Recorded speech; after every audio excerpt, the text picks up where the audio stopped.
Board का exam देना चाहते हो लेकिन आपको ये नहीं पता कि यार कहां से शुरू करें, आप बहुत बार टॉपिक को पढ़ रहे हो लेकिन आपके दिमाग में टॉपिक नहीं घुस रहा है, ठीक है, कहां से शुरू करें, कहां पे खत्म करें, ऐसे कौन से टॉपिक है जिनको करने से आपको 80+% केमिस्ट्री में आ जाएंगे।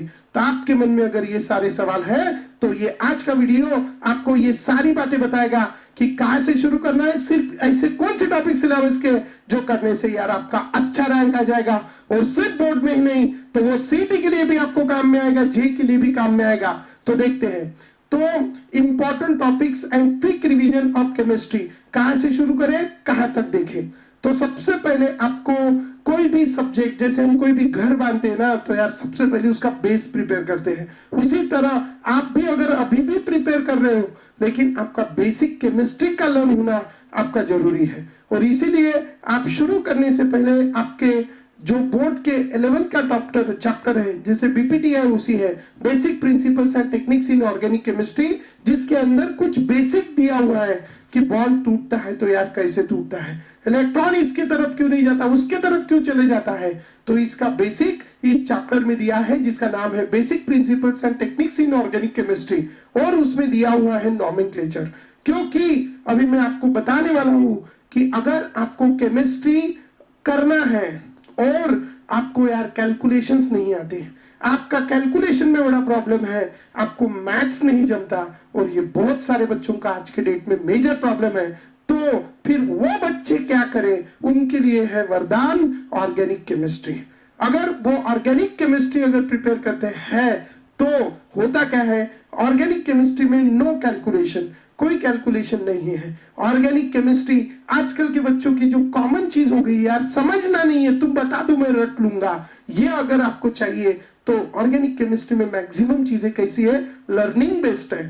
Third important thing, organic chemistry उसके टोटल अगर हम देखेंगे तो 5 से 6 यूनिट है, जैसे halogen derivative of alkane, alcohol, phenol, ether, aldehyde, ketone, carboxylic acid, amines, polymer और बायोमोलिक्यूल। लेकिन उसमें एक चीज ये है कि आपको यूनिट दो है लेकिन उसकी 50% रिएक्शन सेम है, मतलब इसकी 20 रिएक्शन है, इसकी 30 रिएक्शन है, इसकी 30 रिएक्शन है, तो 30 में से 15 रिएक्शन दोनों में कॉमन है, क्योंकि जो इसकी मेथड ऑफ प्रिपरेशन है वो उसकी केमिकल प्रॉपर्टी है, जो उसकी केमिकल प्रॉपर्टी है वो इसकी मेथड ऑफ, तो आपने सिर्फ सिंगल रिएक्शन अगर सॉर्ट आउट करके निकाली तो वो रिएक्शंस आधी हो जाती है। तो ये ऑर्गेनिक केमिस्ट्री का एक बहुत बड़ा एडवांटेज है।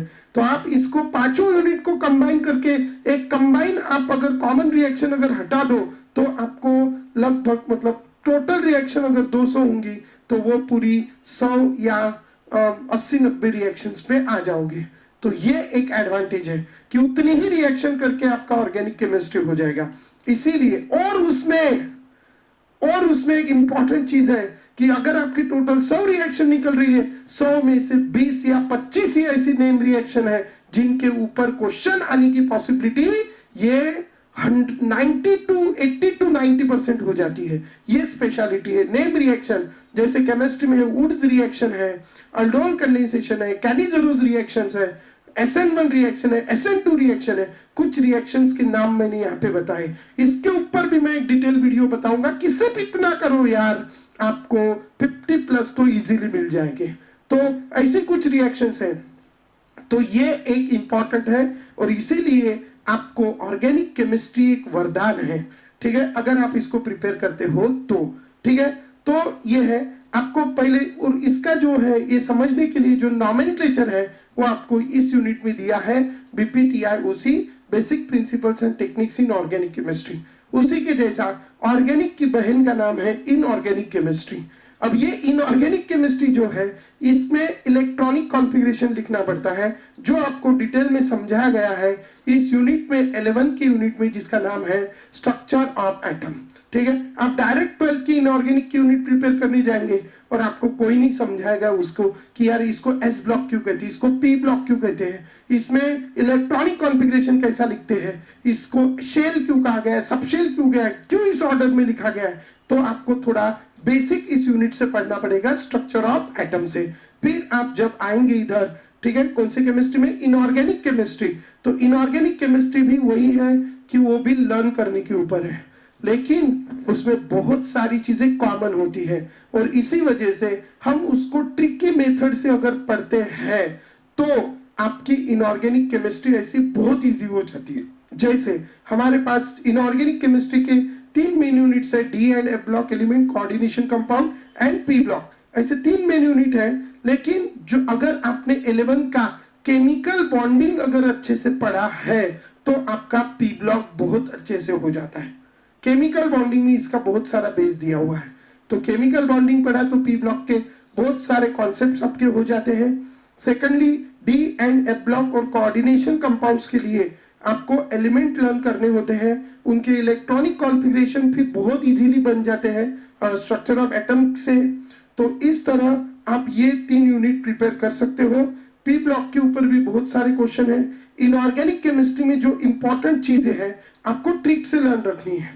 जैसे मैं अगर बोलूं कि मुझे कोई बोलता है कौन से ऐसे एलिमेंट्स है जो एम्फोटेरिक मेटल्स है, तो आपको उसके लिए एक कोडवर्ड हमने बनाया हुआ है, सब जन की आस सुनो प्रभु अल्लाह। ठीक है, तो ऐसा बोले तो यार हंसते हंसते इनऑर्गेनिक केमिस्ट्री प्रिपेयर हो जाती है। ठीक है, और उसमें कुछ सिलेक्टेड ट्रेंड है, एक बार का वो एटॉमिक साइंस का ट्रेंड आपका लर्न हो गया तो आपके पूरे मैक्सिमम ग्रुप को वही लगता है।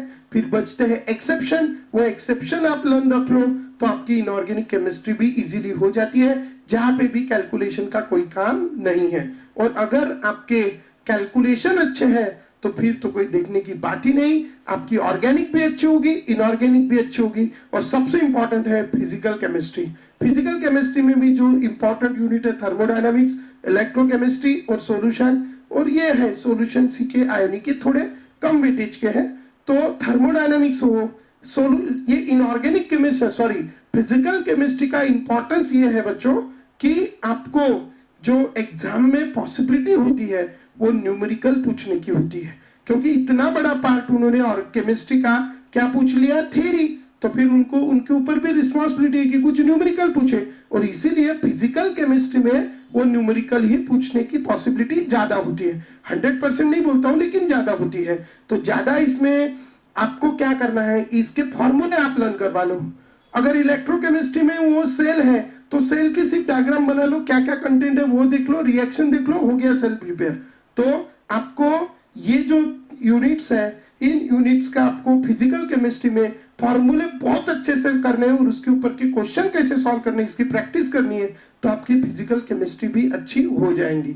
अब ओवरऑल अगर मैं बोलूं आपको यार उससे भी शॉर्ट चाहिए तो बस 3 चीजें बता रहा हूं। ये 3 चीजें ये है, एक ऑर्गेनिक और इसकी नेम रिएक्शन, बस सिलेबस में कि निकाल लो कितनी नेम रिएक्शन है। वो नेम रिएक्शन पे आपको 100% गारंटी बता रहा हूं, आपको मतलब जो ऑर्गेनिक के जो 100% क्वेश्चन में से 70 to 80% क्वेश्चन आपको नेम रिएक्शन मिलेंगे। 10 साल के पेपर उठा के देख लो। दूसरी इंपॉर्टेंट चीज, आपको ये फिजिकल केमिस्ट्री के जो क्वेश्चन मिलेंगे वो मैक्सिमम क्वेश्चन मिलेंगे लॉज के ऊपर। ठीक है, लॉज प्रिंसिपल जो भी है, ठीक है, जैसे फर्स्ट लॉ ऑफ थर्मोडायनामिक्स है Q is equal to delta U minus W या delta H is equal to delta U plus P into delta V, इसी के ऊपर आपको बहुत सारे क्वेश्चंस मिलेंगे। ठीक है, तो इस तरह आपको क्या करना है, 3 चीजें, एक नेम रिएक्शन, दूसरा नेम रिएजेंट, तीसरा सॉल्यूशन, जो भी सिलेबस में लॉज एंड रूल्स है उसको आपको सेपरेट निकालना है और उसकी अच्छे से प्रिपरेशन करना है। मैं गारंटी के साथ कहता हूं आपका जो पेपर है ना 100 मार्क या 70 मार्क के पेपर में से 45 या 50 प्लस आपको ये चीजें उसमें दिखेंगी। ठीक है, तो हम उसके आगे के वीडियो में और इसकी इंफॉर्मेशन देखेंगे। आपको कौन से टॉपिक के ऊपर वीडियो चाहिए आप कमेंट में लिखिए, हम वो टॉपिक के ऊपर आपको वीडियो बना के देंगे। हमारे पास बहुत सारी ट्रिक है, पूरा पीरियोडिक टेबल हम 2 घंटे में लर्न कर सकते हैं, ऐसी ट्रिक्स है। तो अगर आपको जो जो टॉपिक के ऊपर वीडियो चाहिए आप कमेंट पे लिखें, हम वो टॉपिक के ऊपर वीडियो बनाएंगे। Bye bye.